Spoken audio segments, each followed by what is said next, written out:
Hey guys, I just finished up building a homemade power rack, and I figured I would take some video.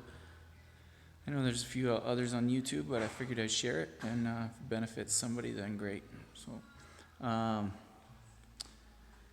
guess the frame here, I didn't have 4x4s, so I just laminated some 2x4s together and planed those down. And as you can see, I've got 6 of those for the frame. Originally I was just going to make the rack itself, use 4 of them, but I decided to add on this this extra bit here for plate storage on the back. It doesn't add that much to the cost, and it's really kind of handy. I think it's nicer there than having a separate weight tree. So I figured out I've probably got about 15, 16 2x4s. I used a few 2x6s here. I really had just a lot of stuff laying around my shop, so I used a lot of scrap materials as well, whatever I had laying around. So I figure I've got maybe about between $50 and $60 worth of lumber in here if you were gonna go out and buy it. So the other expense that I have building this is various lengths and fittings of 3/4 inch black pipe. This is stuff that you can get at your local home improvement store. I use 3/4 because it seems to be stiff enough that it will hold, you know, hundreds of pounds worth of weight and not give too much. So these pieces here are 8-inch lengths here that I'm using for the bar. These I didn't go all the way through on. I didn't really feel the need. I might do that, and I'm gonna add some ends on here so that there's no chance that the bar can roll off of here. I just kind of ran out of parts. As far as the heights on these, I basically measured myself. I'm going to be pretty much the only one using this rack, so I went ahead and did measurements on myself as far as heights for squats, bench press, and then also my squat safety and my bench press safety. And as far as safety, I still think that the 3/4 inch bar is plenty big enough. I guess, you know, if you were squatting super heavy, you know, probably over 400 pounds, I'd say maybe you might think about going to inch or 1.25 on the pipe there. But I think this is fine for me. Basically what I have here is the holes, and this pipe, you can see, can be removed and then can be brought up to the height there for my squat safety. So, and there too, those don't go all the way through on there. I didn't use caps. I just used couplings because frankly the couplings were cheaper. So those are, as far as dimensions here, those bars are 48-inch bars. I also have a 48-inch bar up here that I am using as a pull-up bar. I just got, as you can see there, I've got what they call a street elbow into a, it's a floor flange there. So that's plenty strong enough for doing pull-ups. As far as dimensions, I made it 66 inches deep, so it's about 48 inches from the front leg to the back leg, and then the weight rack is whatever the difference is there. So the weight rack only needs to be as deep as a 45-pound plate, really, and you can see what I've got there.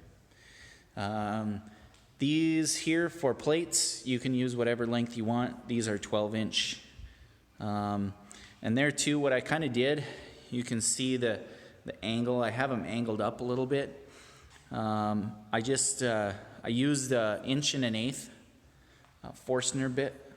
You could use a spade bit also, but I have Forstner bits, so that's what I used.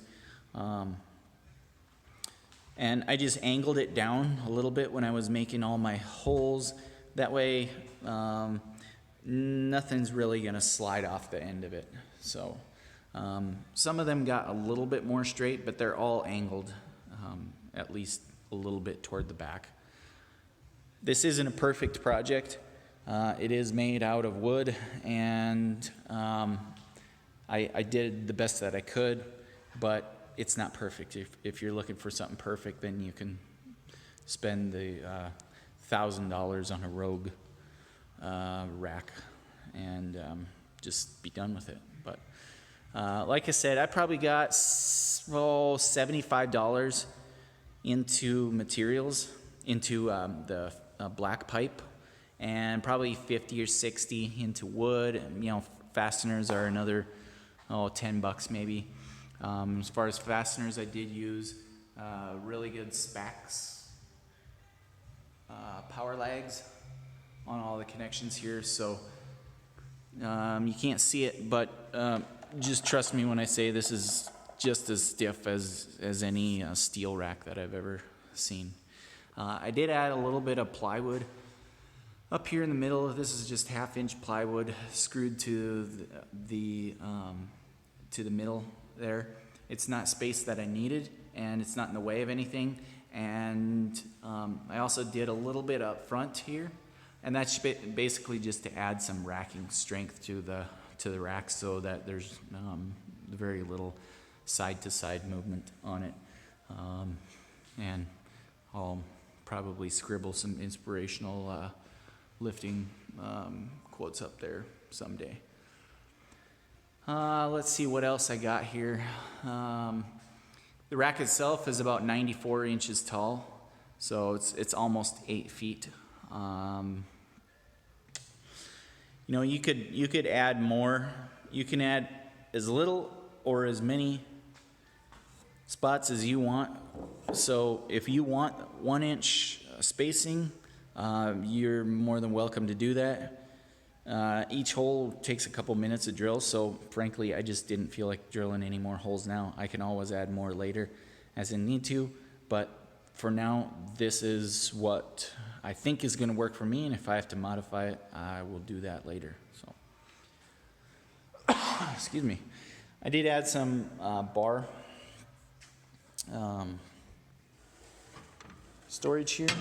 Just used some 2-inch PVC scraps that I had, and you can kind of see how I attached it at the bottom, drilled through, added a couple screws into each side, and then I didn't really plan for this, so I kind of had to add this later. This was an afterthought, but I've got bar storage as well down here. So, and then as part of that, I also needed a bench. So I was gonna buy one, but I figured since I'm making stuff anyways, I would make it. So this bench is 48 inches long. It's 18 inches high. Those two measurements are pretty standard. And it is a little bit more narrow than most. Olympic benches, I believe, are 12 inches. This is about 10. So it's a little bit more narrow, but I like a more narrow bench.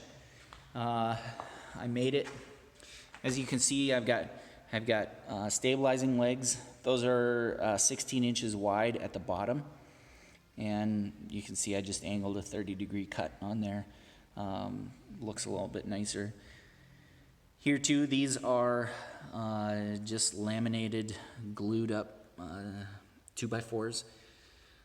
4x4s are actually pretty expensive, so I just use these anyways because I've got plenty of glue. On the front, I did not use a set of stabilizing legs. And that is because that's where my feet generally go when I am benching. So it doesn't really need the extra stabilization up there. So it's just basically supporting a downward load there. This is very stable bench, and I will never bench any more than this bench really can support. So so it's good enough for me. I'll never need a 1,000-pound bench.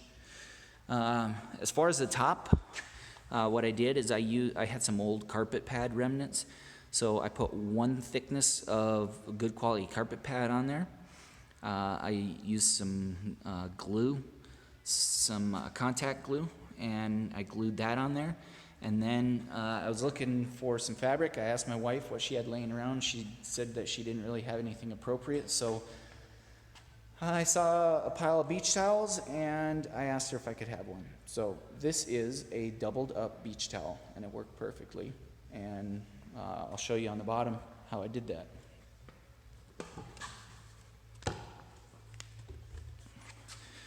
So here's the bottom side. Basically, I took a T50 stapler, and I just stapled the hell out of it on one side. Stretched it as tight as I could, and went around the other side and stapled it as well. I used a 2x6.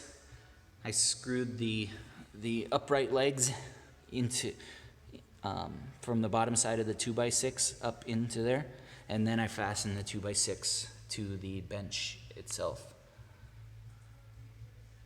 Here too, I use really good Spax wood screws. So don't use cheap screws. So again, the overall height of the bench is 18 inches. So the bench and the pad is about 1.5 inches. This 2x6 here is another 1.5 inches, and then whatever the remainder is here on the upright legs. So, and I'm just gonna place it here so you guys can see how that looks. You can definitely tell it's a beach towel, but I frankly don't care. I hate benches that have too much padding on them, and this one does not. So I don't know how durable it'll be, but in a couple years, if it wears out, which I don't think it will that fast, I will replace it, probably with another beach towel. So carpet pad is cheap, so I maybe got, if I had to buy that lumber for that bench, maybe $20 into it, if that, but I frankly have $0 in it because I use scrap. So anyhow, I hope this gives you some inspiration to build your own bench.